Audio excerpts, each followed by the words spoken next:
welcome back to the channel, everybody. On today's video, we're going to be talking about investing for retirement. We're going to specifically be taking a look at the Canadian pension plan because all of you Canadians have access to it.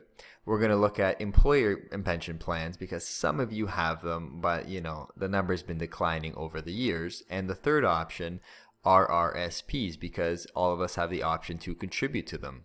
First up, we have the Canada Pension Plan, and for those of you who don't know why it was founded as a social security blanket for the nation, for the most vulnerable people, the elderly, because once you reach 65, you tend to not work anymore, so we need something for these people to continue on living. So the government introduced the Canada Pension Plan, and it was designed to provide approximately 1/4 of a working person's income for somebody in retirement.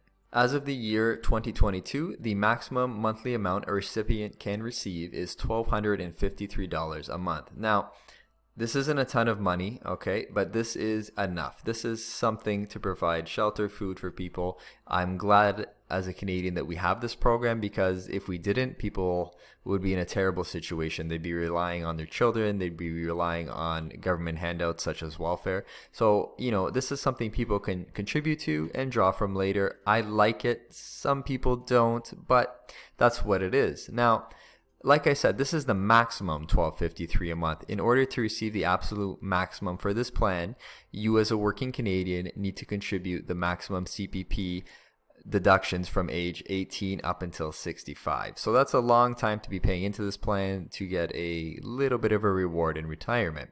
But that's the absolute max. Now you'll see here, this is the average amount for new beneficiaries. This is $702. So this is what most people get in retirement. And you might be asking yourself, well, why is $700 all I'm going to get? Because, I've been working, I've been paying in. Well, the people who get $700 a month from the CPP haven't maxed out their contributions, right? So it's like anything. You get what you give. If you didn't max it out, you get less. Did you take a lot of time off work? Did you not make such a high income? Did you take years off to raise children? You're not going to get the maximum amount. And it's better to know this now so we can plan for it, so we can put money aside into RSPs and other investments and create our own little income, okay? The second type of pension is an employee pension, and up on the screen here I have my own personal information I'm going to share with you guys. I just blocked out a couple of the key details. Now, I have a defined benefit pension plan, okay? So that's DB. You'll hear DB pension plan, you'll hear DC pension plan. DB stands for defined benefit, DC stands for a defined contribution.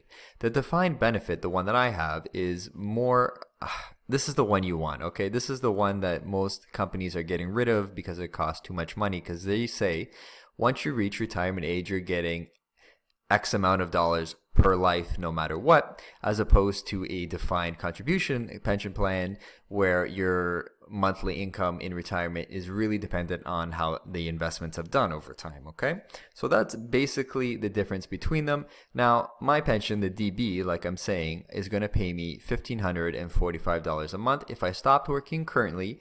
And to get this number, I've worked at this company for over 12 years. So it's a lot of time. 12 years is a lot of time, but you'll see this amount of money is already much higher than the Canada Pension Plan. You'll also notice that I've only worked at this company for 12 years versus, in order to receive the maximum for CPP, you need to be contributing and maxing out the CPP deductions for 47 years, okay? So you're looking at 47 years to get $1,253 a month versus my company pension where I worked 12 years and I'm getting $1,545 a month, right? So that is a significant amount of money and time difference, okay? 12 years to 47, and that's something right there. So we went over government pension plans, employee pension plans, but now it's time for my favorite pension plan, and that's the one you make yourself.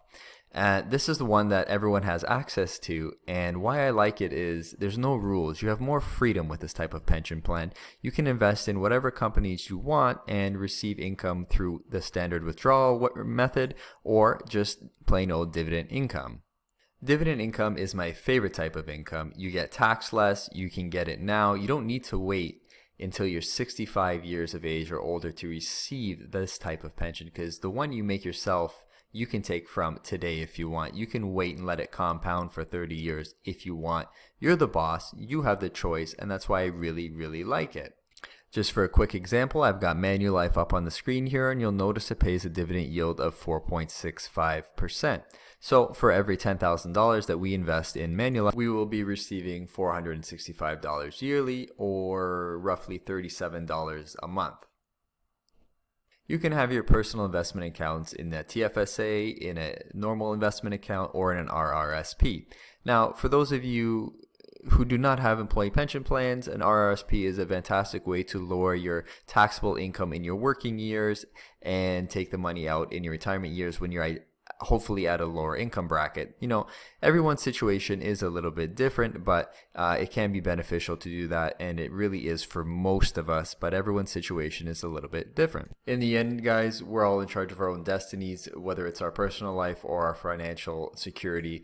I mean, don't be discouraged if you don't have that much invested currently, but you just need to remember, you know, you are going to receive CPP when you're old enough, but you do need to do your own investments. So, you know, invest in the RSPs, max out your TFSAs, everybody. Keep investing, but make sure it's in quality companies that you believe in, that you use, and that you understand. All right? Invest in companies that you read the financial reports.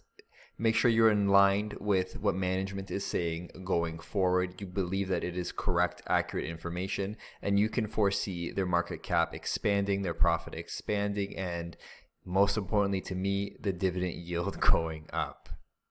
I hope you enjoyed the investing for retirement video that we made here today, guys. We'll see you in the next video. Like, subscribe, all that good stuff. Thanks so much.